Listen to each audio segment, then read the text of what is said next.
everyone! Kamusta ang araw ninyo? Ganito yung ginagawa ko kapag tumatagal na yung mga tasty bread sa aming ref. Ginagawa ko silang toasted garlic bread. Alam nyo, gustong-gusto ito ng mga bata, lalong-lalo na si Rafa. Perfect itong katerno ng mainit na kape or ng pasta. So ganyan lang ginagawa ko, nahati ko sila into 3 slices. Tapos yung butter na gamit ko ay salted na. Yung ordinary butter lang naman ang gamit ko dito, yung pinakamura. Kasi titimplahan pa naman natin siya. And then binabalatan ko yung garlic tapos ginigrate ko siya. Diretso na dun sa butter. Syempre, mas maraming garlic, mas masarap.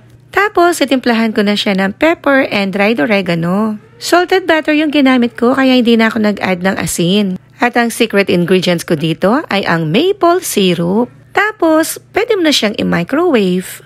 And then, ibabrush na natin sa mga breads. O yung mga grated garlic, huwag kalimutang isama. Kasi ang sarap ng garlic once toasted na.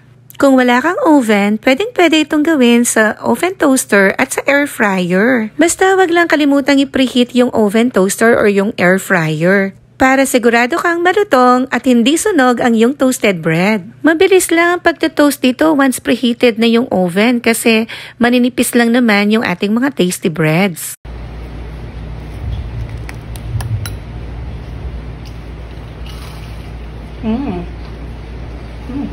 Yummy.